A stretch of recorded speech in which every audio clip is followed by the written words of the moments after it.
아이고, 네. 네, 안녕하세요. 저는 미라니아 운영팀장 유민지입니다. 반갑습니다. 네. 정말 많은 분들이 지금 와주셨고요. 네. 지금 아직도 오고 계십니다. 지금 7시 저희가 정시간에 시작을 하겠습니다. 하고 앞으로 계속 오실 분들이 계신데 자리가 없어서 못 앉으시는 분들은 뒤에 스탠딩으로 서서 진행하는 것으로 하겠습니다. 얼마 전에 저희의 경쟁 프로그램인 저널리즘 J가 공개 방송을 했다고. 저희 경쟁 프로그램인지 모르셨어요? 경쟁 프로그램인데 여기에 무려 게스트로 정우성 씨가 나왔다고 합니다. 혹시 그 공개 방송 가신 분 계세요? 대본상으로 지금 없어야 되거든요. 그래서 대본상으로는 없어요. 그래서 정우성을 버리고 여기 왔다 이런 컨셉인데 지금 어쨌든 경쟁 방송의 저널리즘 J를 버리고 이곳에 오셔서 이 김원경과 이봉우 그리고 활동가들을 보려고 오신 여러분들 모두 환영합니다. 우리 큰 박수로 서로 환영해 볼까요? 네. 저희가 오늘 이렇게 공개 방송을 하는데요. 이게 지금 녹음이 돼서 600회 때 팟캐스트를 통해서 나갈 예정입니다. 그럼 여러분들 이렇게 안 오신 분들이 나 지금 갔어야 되는데 너무 안타깝다. 너무 재밌었겠다. 이런 느낌이 와야겠죠. 여러분의 리액션이 많이 담겨야 됩니다. 여기 마이크에 다 담기고 있거든요. 그래서 네, 한 100분 정도 여기서 지금 호응해 주시는데 더 오고 계시죠? 네, 알겠습니다. 자, 그러면 우리가 이따가 한번 연습을 해보라고 여기 대본이 나와 있습니다. 그래서 이 미디어 탈곡기를 시작할 때 그런 말을 하지 마세요. 우리 이피디님께서 하나도 빼내지 말고 하라고 하셔가지고 네, 우리 김원경 사무처장님이 이제 미디어 탈곡기 공개 방송 시작할 때 뭐 600회 방송을 시작하겠습니다 하면 네, 그럼 역시 전문 활동가 네. 시작하겠습니다 하면 하는 걸 한번 연습을 한번 해보고 네, 시작하도록 하겠습니다. 자, 제가 이제 김원경 사무처장이라고 생각하시고 600회를 시작하겠습니다. 네, 아주 훌륭하십니다. 이따가는 더 크게 김원경 사무처장님께는 더 크게 환호해 주시길 부탁드리겠습니다. 그리고 시작하기 앞서서 저희 오른편에 보시면은 맥주와 음료수와 닭강정, 김밥 등등등등 여러분들이 드실 많은 음식이 준비되어 있습니다. 녹음 중이라고 해서 움직이지 않으셔야 되는 건 아니고요. 오며 가며 드시면서 즐겁게 즐기시길 바라겠고요. 그리고 주최 측에서 맥주를 좀 드셔야지 이제 기분이 주최 측에서 맥주를 좀 드시라고 그래야지 기분이 업돼서 리액션이 잘 나온다. 이러니까 여러분께서 좀 먹지 말까 하지 마시고 드시고 기분이 업돼서 리액션을 확실하게 해주시길 부탁드리겠습니다. 자, 그럼 준비되셨나요, 이 PD님? 잠시만요. 네, 떨리네. 저희가 600회 하는 동안 공개 방송이 처음입니다. 그래서 저희가 이렇게 수술도 준비를 하고 많은 것들을 준비했는데 이 PD님 준비되셨나요? 네, 됐습니다. 네, 그러면 저는 퇴장하고 미디어 탈곡기 600회를 바로 시작하도록 하겠습니다. 큰 박수 맞이해 주세요.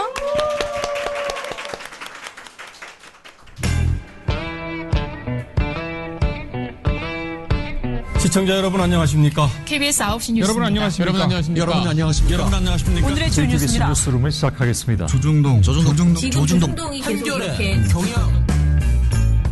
민원연의 미디어 탈곡기 사상 첫 공개 방송 600회 특집을 시작하겠습니다.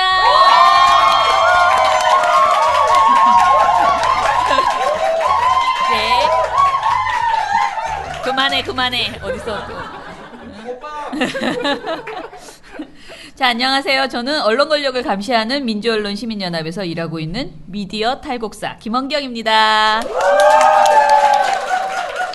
네, 인사하시죠. 네, 안녕하세요. 모니터 팀장 이봉우입니다. 반갑습니다. 네, 이정일입니다. 안녕하세요.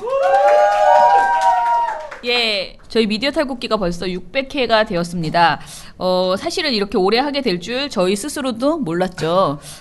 저희가 원래 계획이 좀 없는 사람들이어서 일단 저지르고 보는 스타일이어서 일단 시작을 했는데요. 이게 여기까지 오게 된 게 어떻게 보면은 청취해주신 여러분들 덕분입니다.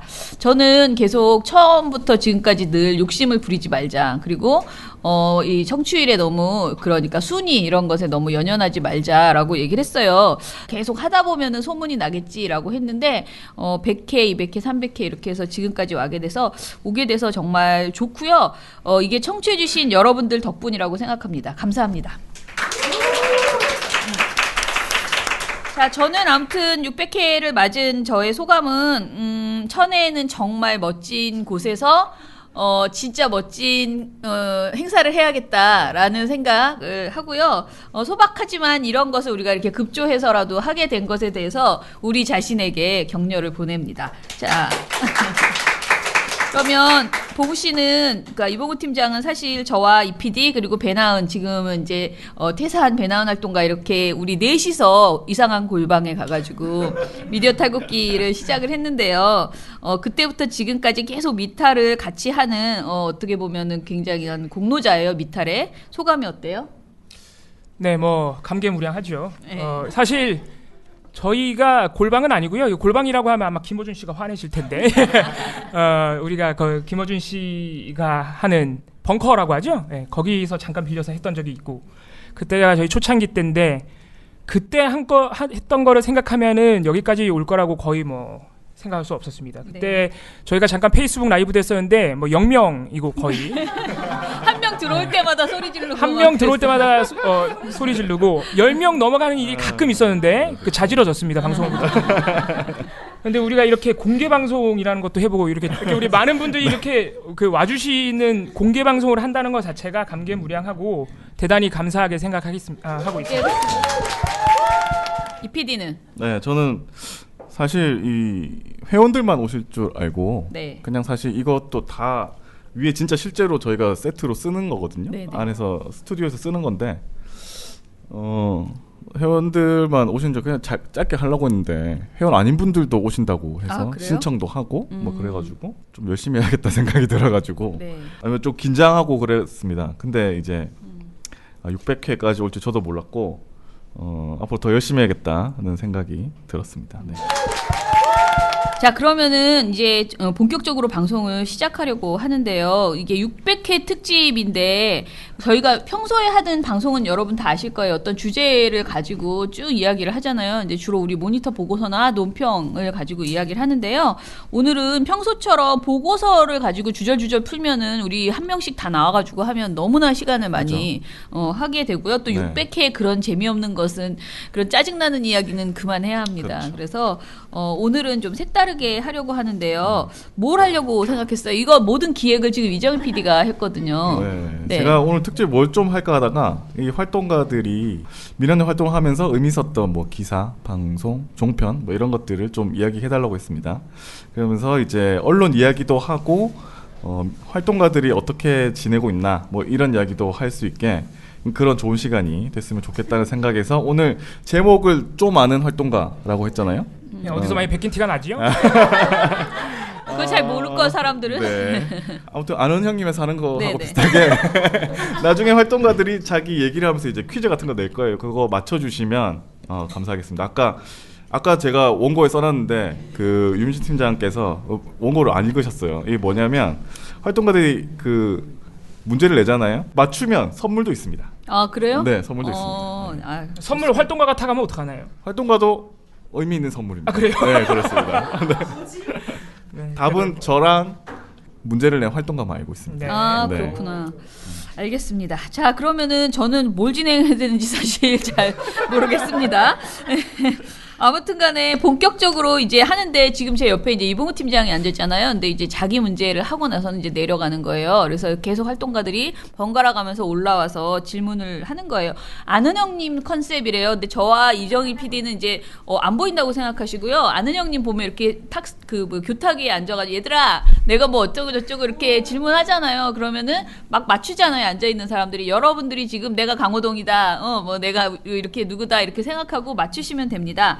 자, 그러면 이봉우 팀장부터 시작해 보겠습니다. 뭘 소개해 줄 거예요? 이거 사실 대본과는 좀 다른데 진짜 네. 아는 형님처럼 문제를 먼저 제가 드릴 테니까 맞춰보세요. 네. 얘들아. 죄송합니다.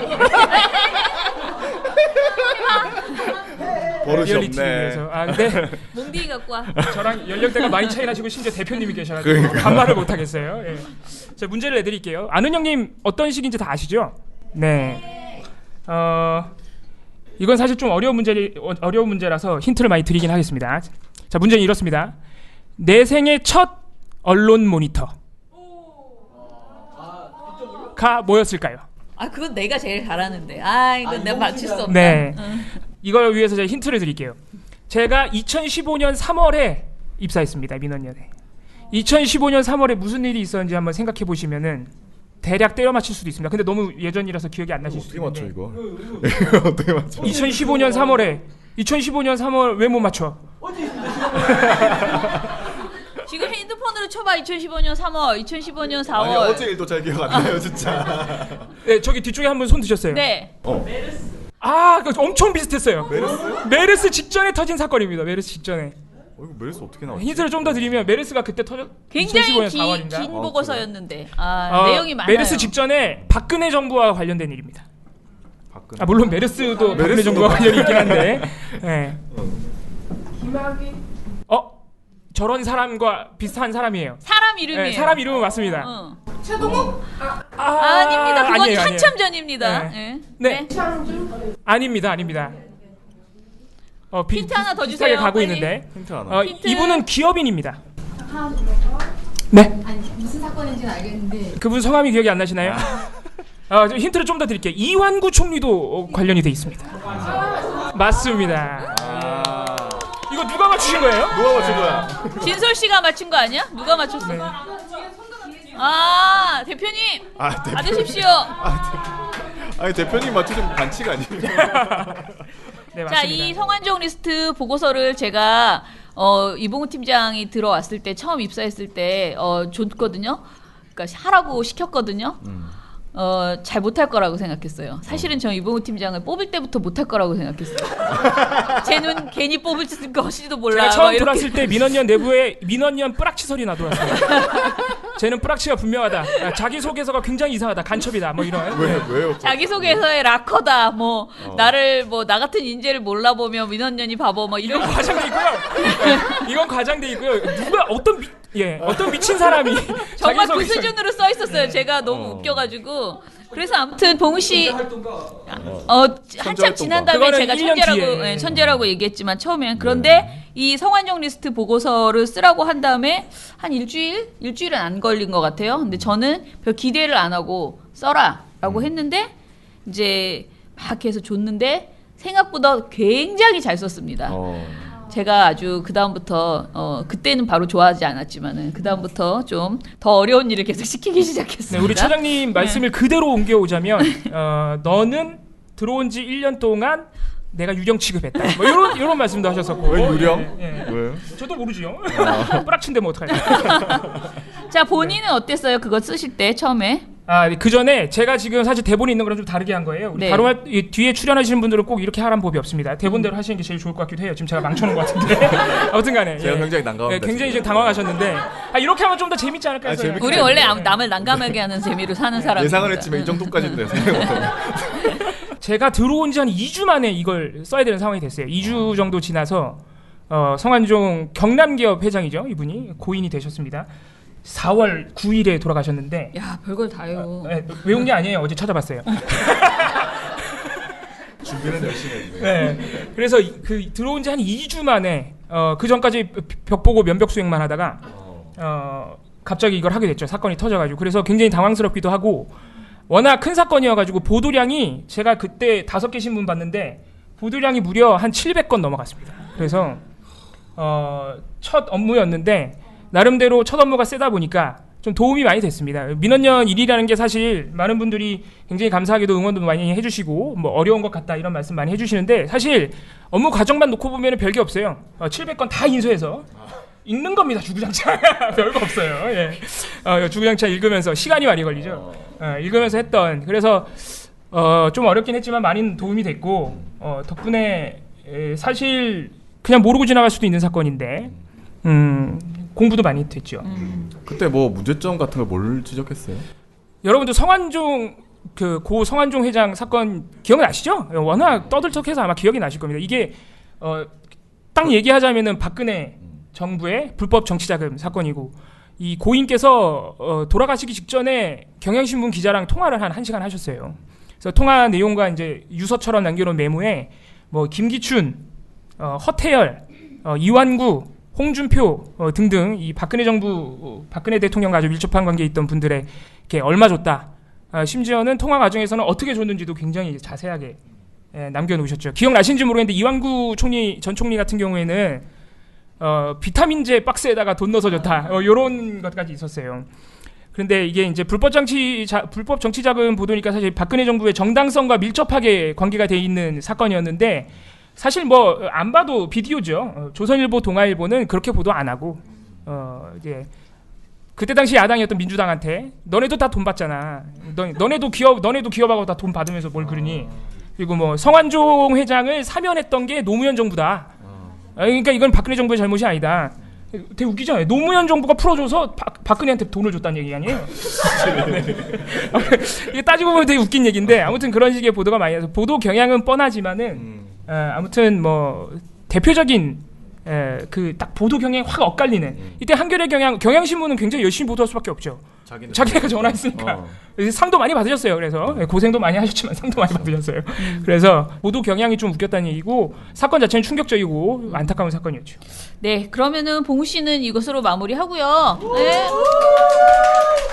아무튼 우리의 미디어 탈곡기와 민원연의 1등 공신 이봉우 팀장을 박수로 보내주시기 바랍니다. 감사합니다. 자, 그러면 다음엔 뉴페이스인데요. 박진솔 활동가를 모시겠습니다.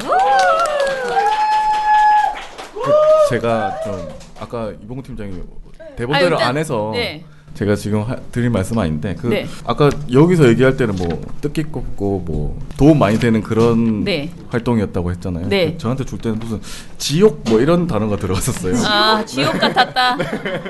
왜냐면 양이 워낙 많은 그런 내용이었기 때문에 되게 힘들었을 거예요. 그리고 사실 뭐 가르치지도 않고 사실은 아까 2주라고 그랬는데 제가 한 일주일은 책을 주고 책을 읽고 모니터 보고서를 다 읽어보시라고 하고 뭐 별로 일을 안 시키다가 갑자기 그렇게 어려운 주제를 갑자기 그렇게 시켰기 때문에 굉장히 놀랬을 거예요. 지금 뭐 나를 어떻게 하려고 하는 건가 이렇게 생각했을 겁니다. 네. 그거에 비하면 요즘 새로 들어오신 활동가님들께서는 봉우 씨에 비하면은 좀 체계적인 그래 봤자 뭐 제가 체계는 없지만은 그래도 좀 나은 활동을 하시는 거 아닌가 싶은데 아무튼 진솔 씨는요 우리 딸하고 이름이 똑같습니다. 더 황당한 건 제가 말씀드렸지만 저희 둘째 딸 이름이 진주인데 진솔 씨 동생도 진주랍니다. 그러니까 이 집도 딸이 진솔 진주, 우리 집도 진솔 진주. 너무 신기하죠. 생각할수록 저는 세상에 이런 인연이 있다. 이름 때문에 뽑으신 건 아니죠? 아니에요. 전혀. 전 진솔이 싫어합니다. 개인적으로는 짜증이 납니다. 진솔이 얘기만 들어도. 이진솔이 아니고 다른 진솔 때문에 아주 힘듭니다. 자, 그런데 저희가 진솔 씨에 대해서 가장 인상적인 게 지난번 5.18 때 광주 그 순례를 갔을 때요. 그때 열사 소개를 우리가 다 했잖아요. 모든 활동가들이. 그런데 그때 사실은 굉장히 눈물 나고 슬픈 일인데 진솔 씨가 막 너무 열심히 얘기를 하는데 자꾸 저는 웃으려다가 자꾸 그런 마음이 막 드는 거예요. 되게 슬픈 이야기인데 너무 열심히 얘기를 해줘서 그게 자꾸 우스꽝스럽다는 생각이 들었어요. 그래서 저도 이거를 지금 오늘 또 시켜보자고 하는데 또 웃어야 될지 울어야 될지 모르겠어요. 그러니까 기분은 분명히 우리가 박수를 치고 환호를 해야 되는데 내용은 너무 슬픈 내용이거든요. 그때 했던 어떤 열사의 삶을 소개했던 그거를 그때랑 똑같이 다시 한번 해봐 주시기 바랍니다.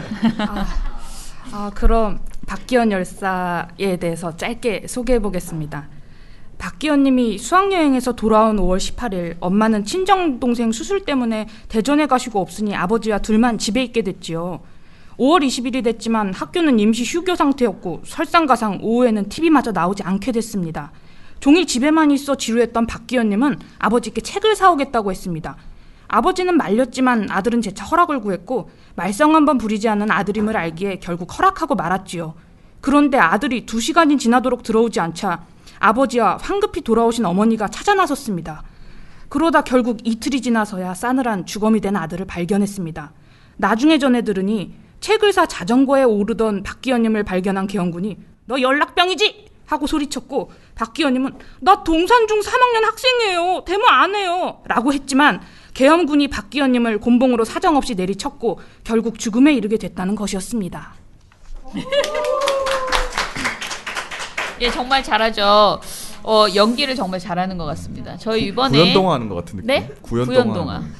저희 이번에 새로 들어오신 활동가가 3분이잖아요. 우리 조선이 활동가, 그리고 공시영 활동가, 박진서 활동가 이렇게 3분인데 그 중에 2분이 아주 겁나 신기한 연기력을 가지고 있습니다. 예. 아니 3분 다 연기력이 좋습니다. 저는. 제가 볼 저는 때는. 선희 씨는 연기를 잘하는 게 아니고 그냥 잘하는 거고요.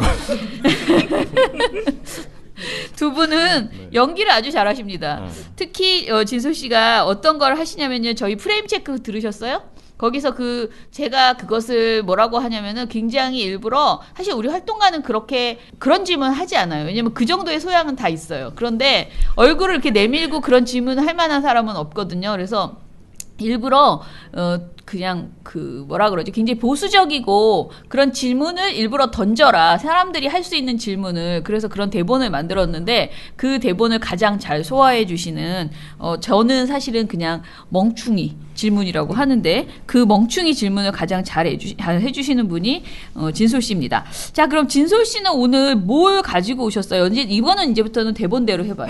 뭘 가지고 왔어요? 예, 제가 가지고 온 기사는 6월 3일 JTBC 뉴스룸에서 안희근 기자가 보도했던 현송월 숙청도 오보 판명 설익은 정보 과장 탓입니다. 이건 JTBC 보도이면은 뭐 별로 이걸로 보고서를 썼을 것 같지도 않고, 그죠? 나쁜 보도일 것 같지도 않은데. 제목도 보면 현송월 숙청도 오보 판명 이러니까 뭐 조선일보를 까는 내용인 것 같은데. 본인이 이걸 보고 현송월 숙청이 오보구나 이런 걸 깨달았다는 건가? 뭐죠? 아닙니다. 야, 그러면 그냥 딱 들어가죠. 진솔 씨가 내는 퀴즈가 있대요. 어떤 퀴즈를 가지고 왔어요? 네, 제가 이 기사를 보고 느꼈던 감정을 여러분들이 맞춰주시면 되는데요. 네.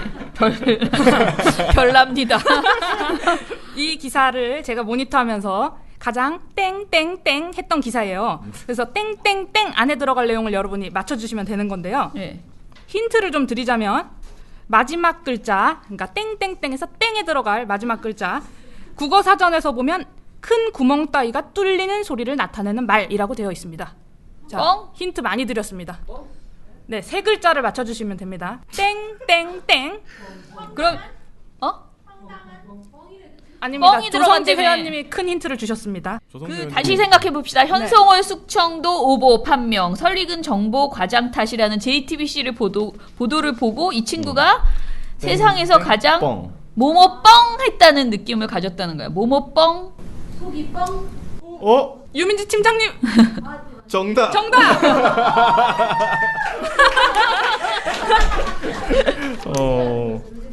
스스로 가져가네요 선물. 네. 축하드립니다. 왜 속이 뻥했어요? 네. 조선일보가 현송월 숙청 보도를 했던 것도 역시 오보였고요. 또 이번에 최근에 5월 30일에 내놨던 김영철 숙청설도 역시 오보였잖아요. 그런데 언론들이 이걸 비판을 하지 않는 거예요. 그러니까 되게 속이 답답해 있었습니다. 그런데 이때 KBS, MBC, JTBC만 비판을 하고 나섰고요. JTBC는 특별히 2건을 할애해서 이 오보를 확실하게 비판을 해줬기 때문에 제 속이 뻥 하고 시원해졌던 거죠.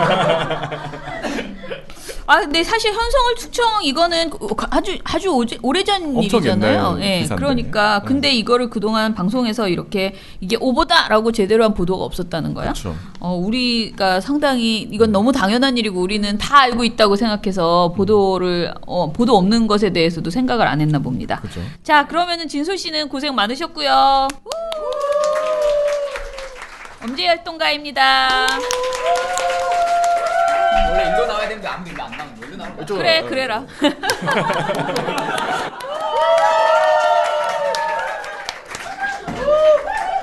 자, 우리 제이 씨는 고이양이 아빠의 총애를 받고 있는 좀 이상한 분이시다라고 저는 늘 생각하는데. 아무튼, 예? 예. 감사합니다. 감사합니다. 요정 제희 요정이에요? 그러면 무슨 요정이에요? 그래요? 아무튼 별난 사람들이다라고 생각하지만 아무튼 제이 씨 요즘 유튜브 모니터에 내려와 있습니다. 네. 그래서 미디어 탈곡기에 잘 못 나오고 있어요. 왜냐면 유튜브 모니터가 지금 보고서 많이 이제 지금 벌써 나왔는데 제가 계속 검토를 늦게 하고 이게 또 유튜브라는 게 상당히 어렵더라고요. 그래서 하나하나 좀 확인하는 작업이 필요해서 발표를 아직 못 하고 있어요. 그런데 미디어 탈곡기에 안 나오는 요즘 이 밑에서 3층에서 저의 눈을 피해서 지금 3층에 저희 뭐 있는데 열심히 하고 어떠십니까? 아니 뭐 자꾸 수설하지. 솔직히 말해봐. 정말 열심히 하고 있고요. 네.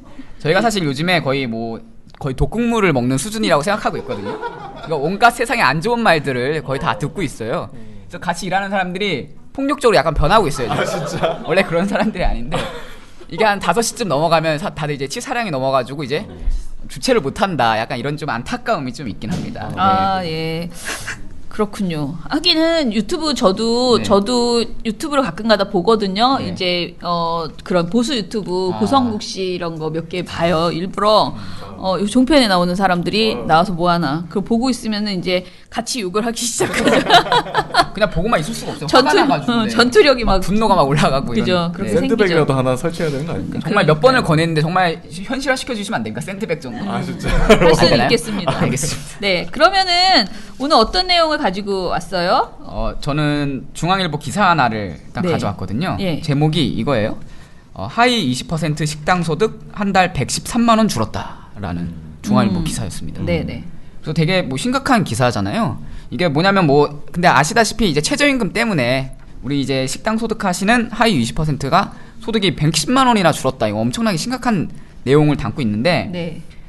그런데 이게 사실이 어떨 것 같아요? 이게 어떤 내용일 것 같아요? 이게 사실일까요? 이 내용이? 그쵸? 아니라고요? 근데 사실이 맞습니다. 이게 진짜로 하위 20% 식당 소득이 113만 원 줄었는데 그러니까 사실 이 언론이 이게 사기치는 방식 중에 하나가 걔네가 100% 다 거짓말을 하는 게 아니라 이건 팩트인데 이 팩트에 약간의 그 조작이 있는 거죠. 그래서 제가 이거를 오늘 소개해드리고 이거를 쓴 기사가 제 질문은 이것을 쓴 기사가 느꼈어야 할 감정이 뭔지 기사가? 맞추시는 거예요. 기사가?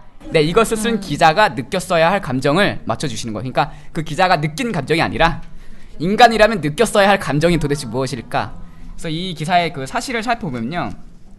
이게 통계청 그 가계 동향 조사에서 나오는 자료인데 이게 표본이 한 800가구 정도가 돼요. 원래는. 근데 이 중앙일보 기자가 이 사실 이게 그 자유한국당 추경호 의원의 발표한 자료를 가지고 온 건데 그 자유한국당 추경호 의원이 그 가계 동향 조사를 어떻게 편집을 했냐면 아까 제가 표본이 800개라고 말씀드렸잖아요. 이게 이제 뭐 일반 가정도 있고 자영업자도 있고 그래서 이제 그 가구가 얼마나 버는지를 얘기해 주는 건데 이 중에서 고용원 있는 자영업자 그리고 그 중에서 숙박업을 하고 있는 사람 이렇게 한정을 해가지고 결국은 이 하위 20%에 해당하는 표본이 10가구였던 거예요. 10가구. 10가구. 그래서 딱 10가구가 이 정도의 통계가 나온 거예요. 한 달 113만 원 정도가 줄었다. 근데 그러면 어쨌든 맞잖아요. 하위 20%가 준 건 맞다. 근데 그거를 일반화 해가지고 최저임금 때문에 우리 자영업자들이 다 죽어가고 있다라고 얘기하는 건 좀 어폐가 있지 않나 이런 얘기를 하는 거거든요. 그래서 통계청에서 바로 반박 자료를 냈어요. 그래서 표본이 너무 적어가지고 이건 의미가 없다. 그렇게 쓰면 안 된다라고 얘기를 했거든요. 이런 기사였는데 이거 기자가 느꼈어야 될 감정은 무엇이었을까요? 자, 기자가 느꼈어야 할 땡땡땡. 3글자예요? 네, 세 글자입니다. 죄책감이요? 네, 아닙니다. 창피함? 네. 나 사실 다 맞는 것 같은데요. 제가 정답이 아니라 제가 생각한 정답이니까. 제가 힌트를 하나 드리면 박근혜.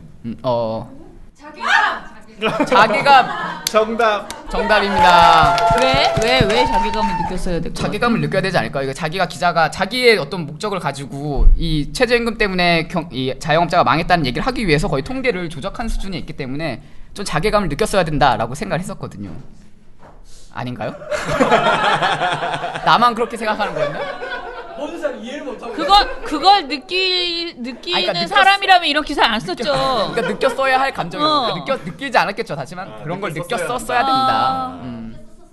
네, 느꼈었어야 한다. 알겠습니다. 역시 우리 엄지의 활동가 약간 뭐라고 해야 되나? 유튜브를 아무튼. 많이 봐서 그래요? 네? 제가 세상 돌아가는 거야. 사실 세상 돌아가는 걸 잘 몰라요 요즘에. 유튜브를 너무 많이 봐서 그래? 회사 돌아가는 것도 잘 모르겠고. 자, 그럼 엄지의 활동가 고생 많으셨습니다. 자, 자, 그러면 다음은 또 신입입니다. 조선이 활동가 나와주세요. 자, 조선이 활동가 지금 신입 중에서 제일 인기가 좋습니다. 왜냐? 일단은 이 목소리가 정말 일단은 엄청나게 예쁜 목소리를 가지고 안녕하세요. 있고요. 이거 봐. 가식적인 목소리로 또 이제 돌입해서 그리고 역시 그 조선이 활동가는 또 아주 최고로 잘하는 그 리액션 여왕이잖아요. 그러니까 리액션을 너무 잘해줘가지고 마음이 막 편안해지는 그런 사람입니다.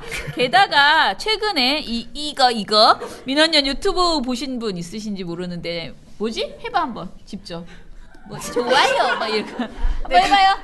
제가 그걸 하고 그 당시에 놀림을 이렇게 많이 받을 줄 모르고 그 당시에는 했었는데 네. 그래서 다시는 난 안 하겠다. 뭐 해봐요 빨리. 그래서 구독과 좋아요 알림 설정까지. 또 빨개졌어. 술을 마셔서 그런 게 아니라 진짜 너무 술을 마실 예정이라서. 너무 자괴감. 자, 이럴 때 쓰는 아. 말인 것 같아요. 자괴감. 그거 본거 아니죠? 너무 웃기다. 아니에요. 좋아요. 알겠습니다. 여러분 네. 아무튼 구독과 좋아요를 꼭 좀 눌러주시기 바랍니다. 알람 설정이라고? 네, 알림 설정. 알림 설정? 근데 그건 안 해봤네. 자, 그러면은 오늘 선희 씨가 가지고 온 내용은 뭐예요? 아, 네. 저도 그러면 대본과 다르게 문제부터 마음대로 하세요. 네, 저는 다 소화할 수 내보겠습니다. 있습니다. 네. 근데 이제 내가 처음 민원련에서 기자와 땡땡땡땡 할 뻔했던 뭐 사건 이렇게 네 정의를 해봤는데요. 땡땡땡땡을 힌트를 드리면 일본어고요. 일본어. 네, 일단은 네 설명을 좀 해보겠습니다.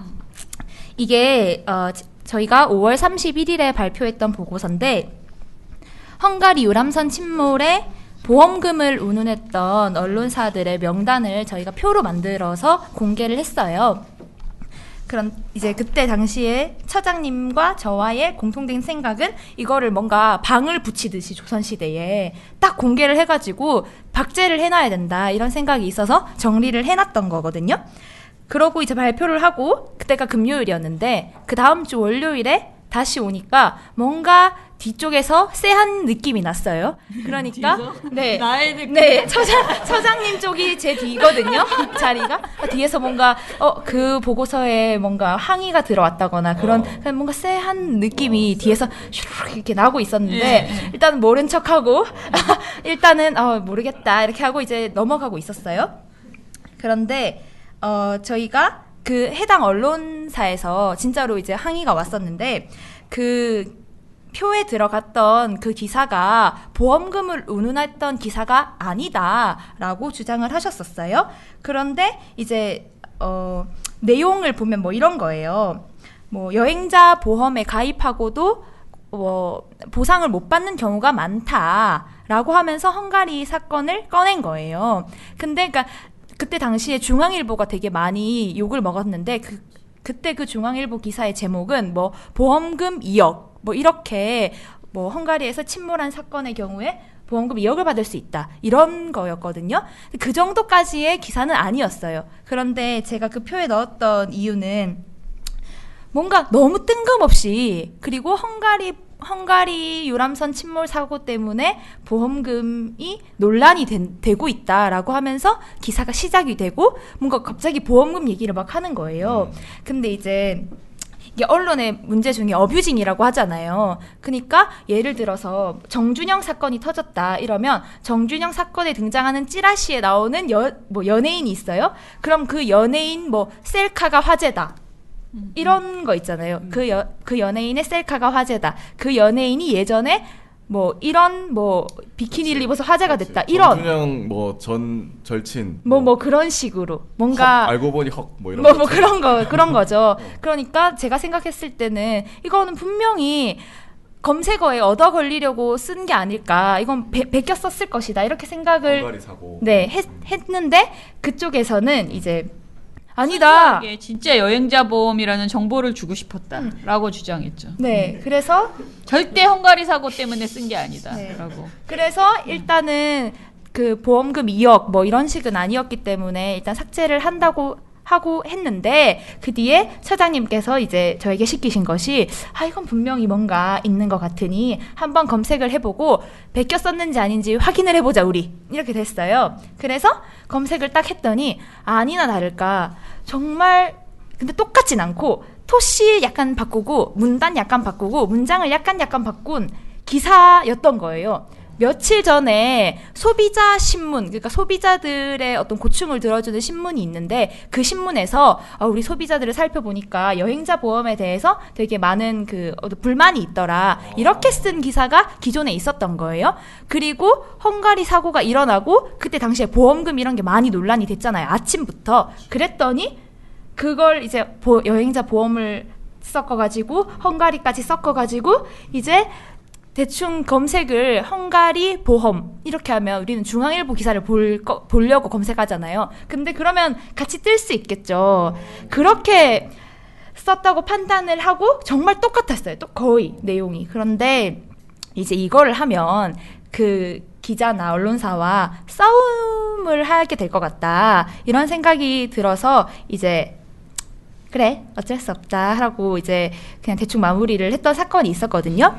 네, 이제 어뷰징 문제에 대해서 좀 저는 환기를 시키고 싶었어요. 이걸 가지고 오면서 이게 언론이 포털에 종속이 되면서 나타나는 문제들이 많잖아요. 네, 이 문제를 좀 해결해 나가고 싶다는 마음이 있는데 그래서 문제는 뭐였느냐? 그래서 내가 처음으로 기자와 땡땡땡땡 할 뻔한 사건은 이었어요.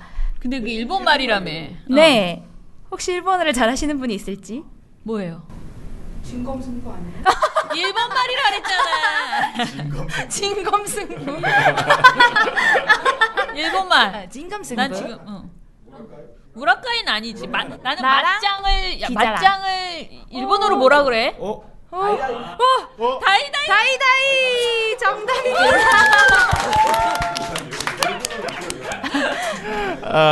이것이 그게 진짜 다이다이라는 말이 있어요?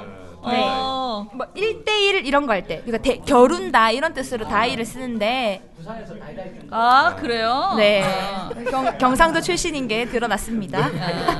네, 일단은 그 보도는 사실은 이제 그 표에서 지워달라고 굉장히 거칠게 이제 항의를 해가지고 저는 이제 처음엔 통화는 안 했고요. 근데 이제 제가 그걸 서류 검토하고 나서 진짜 한번 그렇게 본인이 이제 맞짱 뜰 수 있는 건 아니니까 어차피 이 모든 책임은 우리가 민원연이 져야 되는 거잖아요. 그래서 고민을 굉장히 많이 했는데 제가 그 담당 기자랑 통화를 했는데 정말 기자가 자기는 정말 그런 의도가 아니었는데 당신이 나를 그러니까 기레기로 만들었다. 왜냐면 이게 완전히 다 여기저기에 다 보도가 굉장히 많이 됐어요. 포털에 메인에 떴더라고요. 네네. 그러니까 지금 명단 공개. 우리 언론사 입장에서는 난데없이 포털에서 완전히 그 기레기 기사를 내놓은 그런 게 됐기 때문에 언론사 전체가 지금 이거 고소를 하자라고. 왜냐면 우리 거는 제목에서도 그런 말이 없고 그리고 리듬은 딱 한 줄만 헝가리예요. 나머지는 다 여행자 보험에 대한 내용이었어요. 그래서 그러면 왜 리드문을 그렇게 썼냐 그랬더니 그냥 그게 지금 유행이니까 그냥 그렇게 썼다라고 자기는 정말 헝가리하고 엮어서 재미 볼 생각이 전혀 없었다 이렇게 계속 얘기를 했어요. 그런데 아까 말한 그 다른 신문을 가지고 와서 소비자 신문에 있는 내용 그대로 베낀 거는 정말 너무 정황이 딱 맞았거든요. 우리 둘 다 서로 말하지 않고 서로 각자 논문 검색 사이트를 넣어가지고 그 기사와 원기사와 이 소비자 신문 기사를 같이 넣어서 찾아봐도 표절 검사해주는 이게 표절이 나올 정도로 이게 너무 비슷하게 맞았어요. 그런데 이거를 할까 말까를 고민하다가 미디어오늘 편집장이랑 제가 통화를 했는데 실제로는 미디어오늘 현 편집장, 그러니까 편집국장이 지역 언론 출신이잖아요. 근데 지금 제가 말하는 이 언론사가 지역 언론이에요. 그런데 지역 언론 기자들 중에서 그렇게 다른 신문을 베껴서 대충 이렇게 하는 그런 기사가 너무 많다. 근데 이거는 별개의 문제다. 그러니까 기사를 베낀 문제를 다시 지적하실 거면 다른 보고서를 따로 쓰시고 이것은 그냥 정정을 해주자. 그들이 주장하니까 그렇게 해서 그 정정을 바로 해드렸습니다. 그래서 저도 좀 안타까웠고 근데 저는 이렇게 한번 나가고 나면 그 기자가 야 다음부터는 이런 거 함부로 하면 안 되겠다. 진짜 내가 기레기가 되겠구나 그런 생각을 했을 거라고 생각해서 서로 잽잽은 날렸다라고 생각을 합니다. 저희도 그랬고 그쪽도 자기들은 이제 어찌됐든 그 기사가 내려갔으니까 그 한 줄이 자기 표에 자기 이름 하나가 내려갔으니까 그런 일이 있었습니다. 근데 아무튼 선희 씨가 민원연 들어와서 처음으로 그렇게 항의를 받은 보도죠. 네. 사실 우리 이 민원연에 있으면서 그게 정말 큰 스트레스예요. 너무너무 힘들어요. 계속 고소를 하겠다, 뭘 하겠다 이런 일들이 있기 때문에 특히 이제 봉우 씨랑 저는 이제 책임지고 이걸 검토하지 못했구나라는 생각이 들어서 더 이제 속이 많이 상하고 저는 특히 또 어떤 날은 정말 귀신같이 내가 그 보고서에서 그 대목을 자세히 안 읽고 꼼꼼하게 내가 안 본 날 꼭 그런 일이 생기거든요. 그러면 너무 자괴감이 그야말로 자괴감이 들어와서 내가 일을 줄이고 보고서를 더 잘 봤어야 되는데 내가 또 그게 실수를 했구나 이런 생각이 들어서 깊이 이제 고민을 해요. 그런데 어찌됐든 또 우리가 그렇게 크게 뭐 많이 실수를 하지는 않잖아요. 여러 건을 내는 것 치고는 좀 더 잘하긴 해야겠지만은 우리 일이 그렇게 어렵다는 걸 여러분들이 좀 이해해 주시면 좋겠다라고 생각합니다. 수고하셨습니다. 안녕히 계세요. 네. 임동준 활동가 나와주시기 바랍니다.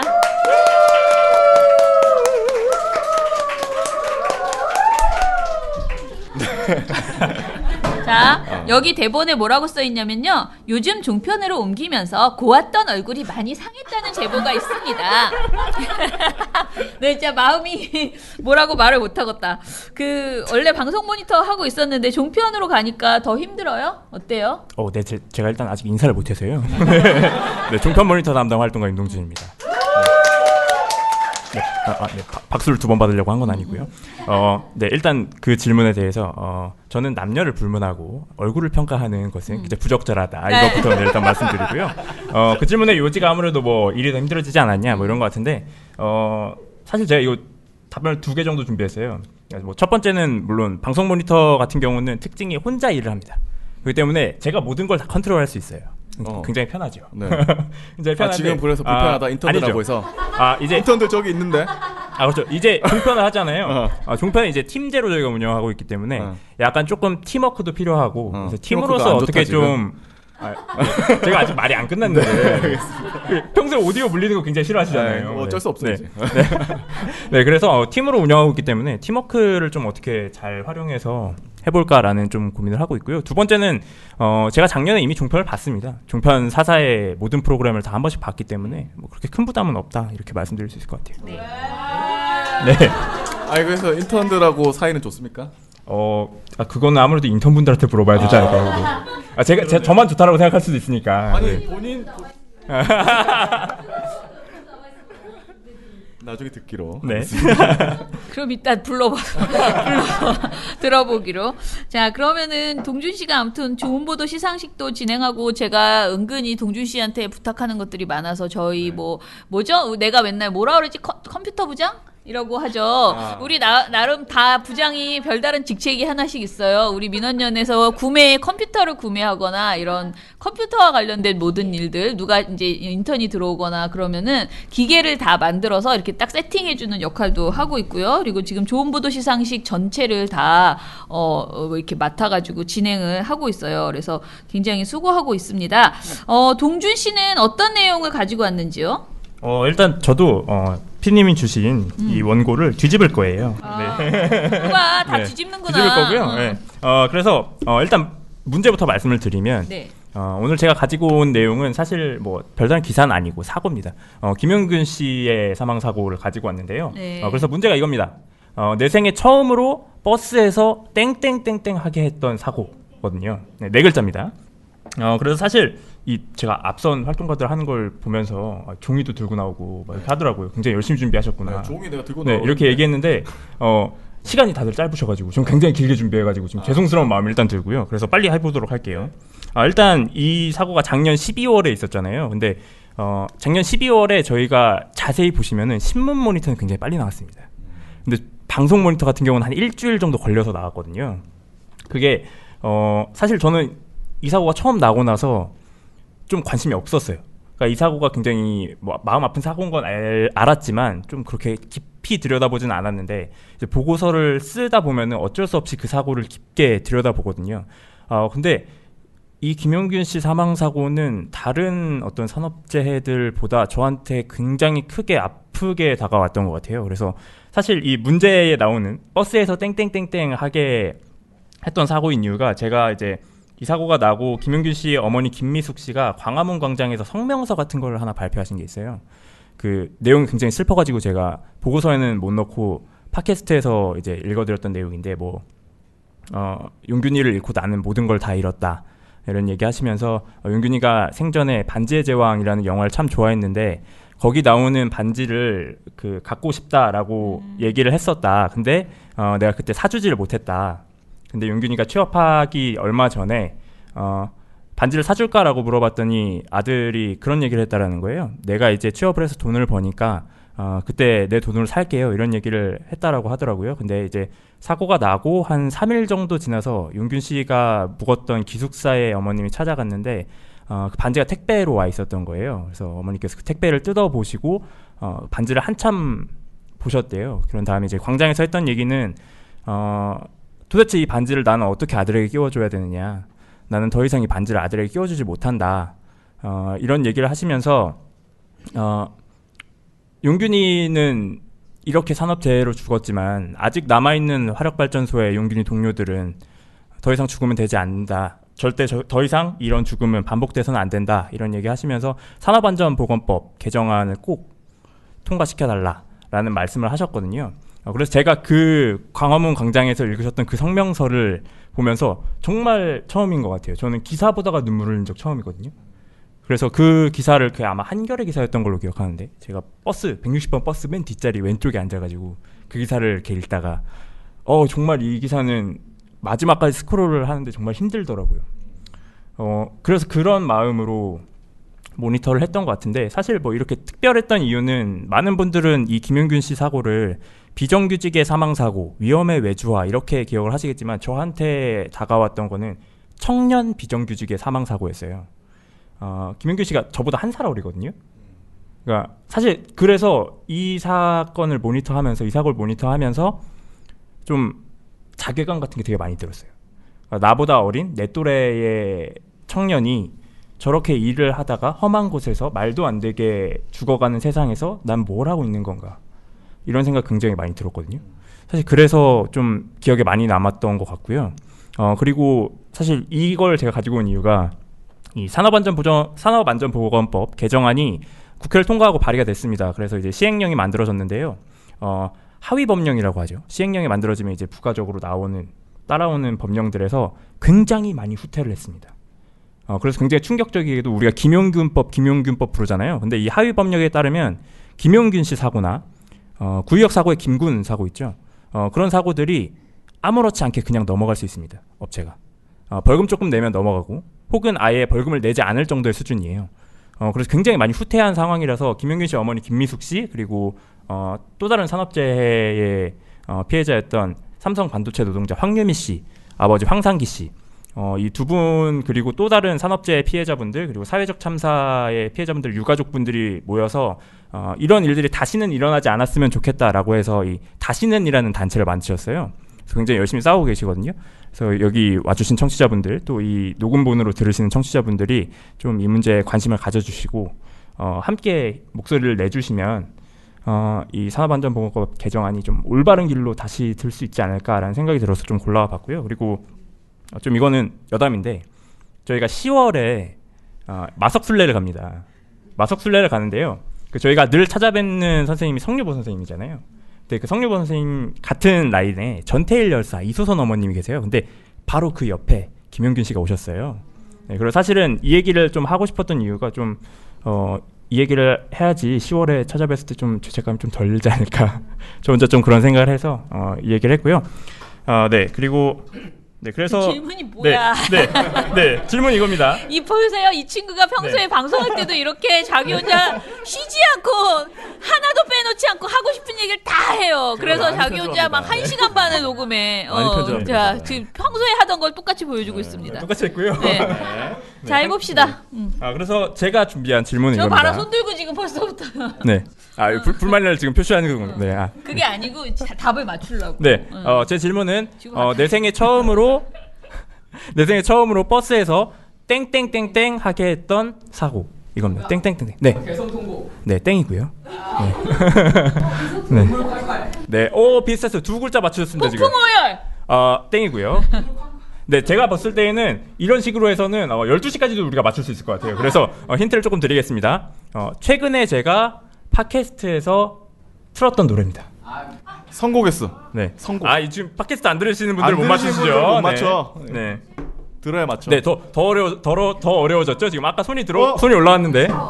정답입니다. 정답. 야, 자, 열심히 듣는 사람의 승리입니다. 우리 인턴께서 역시 자주 들으시네. 네. 네, 아주 칭찬해드리고 싶습니다. 칭찬해요. 네, 네. 자, 그러면 임동주 활동가 고생 많으셨습니다. 네, 감사합니다. 몰라? 뭔지 몰라? 정답이 뭐니? 정답은 다시 눈물 얘기해. 샤워입니다. 눈물 네, 샤워라고. 눈물 샤워입니다. 눈물 샤워. 여러분. 팟캐스트 시간이 없어요? 아니요. 팟캐스트 공개 방송 오셨는데 팟캐스트는 들으셔야죠. 여러분. 자, 이제 우리 네. 이 팟캐스트를 다 듣는 사람 우리나라에 또 몇 안 됩니다. 사실 저하고 이정일 PD만 맨날 듣는 거죠. 자, 그러면은 이미 준비하고 있는 신문 모니터 활동가 공시영 씨 모시겠습니다.